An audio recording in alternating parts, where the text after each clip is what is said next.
Once a devotee asked Bhagwan Sri Ramana Maharishi, "What is the light of consciousness?" Bhagwan said, "It is the self luminous existence, consciousness, which reveals to the seer the world of names and forms, both inside and outside. The existence of this existence, consciousness, can be inferred by the objects illuminated by it. It doesn't become the object of consciousness." Devotee asked, "What is knowledge?" Bhagwan said, "It is that tranquil state of existence, consciousness, which is experienced by the aspirant and which is like the waveless ocean or the motionless ether." Then devotee asked, "What is bliss?"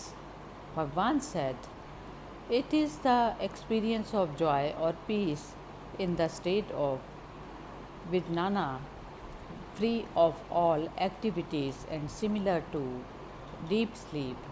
This is also called the state of Kevala, Nirvikalpa, remaining without concepts."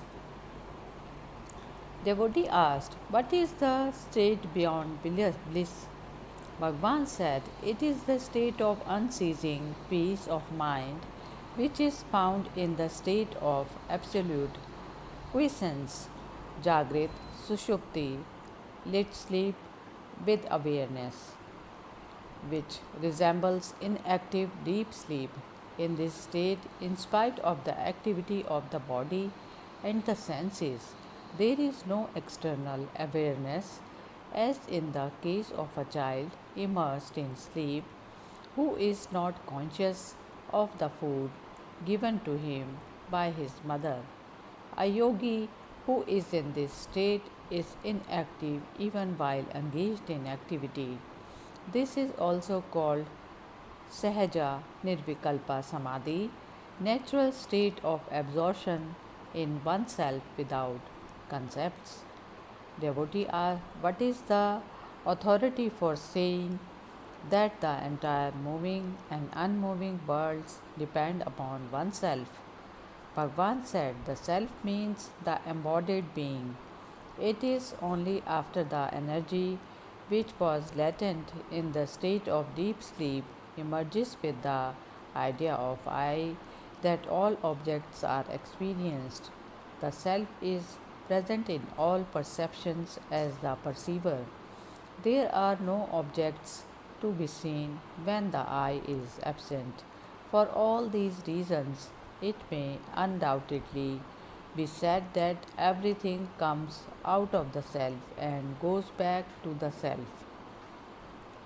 Devotee asked, "As the bodies and the selves animating them are everywhere actually observed to be innumerable, how can it be said that the self is only one?" Bhagwan said, "If the idea I am the body is accepted, the self are multiple.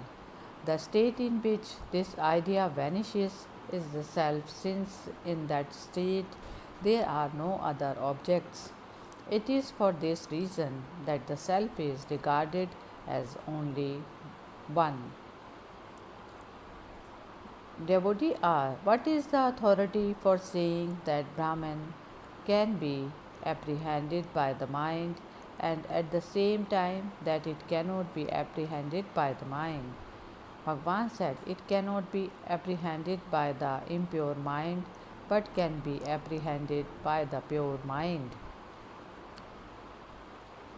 Devotee asked, "What is the pure mind and what is impure mind?" Bhagwan said, "When the indefinable power of Brahman separates itself from Brahman and in union with the reflection of consciousness assumes various forms, it is called the impure mind. When it becomes free from the reflection of consciousness through discrimination, it is called the pure mind. Its state of union with the Brahman is its apprehension of Brahman. The energy which is accompanied by the reflection of consciousness is called the impure mind, and its state of separation from Brahman is its non apprehension of Brahman. Devotee asks, it is possible to overcome, even while the body exists, the karma, prarabdha, which is said to last till the end of the body. Bhagwan said, yes, if the agent doer upon whom the karma depends, namely the ego which has come into existence between the body and the self, merges in its source and loses its form, will the karma which depends upon it alone survive. Therefore, when there is no I, there is no karma.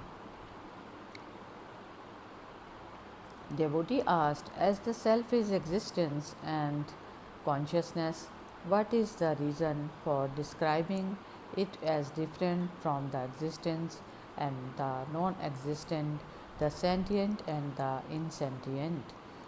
Bhagwan said, although the self is real, as it compresses everything, it doesn't give room for questions involving duality about its reality or unreality. Therefore, it is said to be different from the real and the unreal.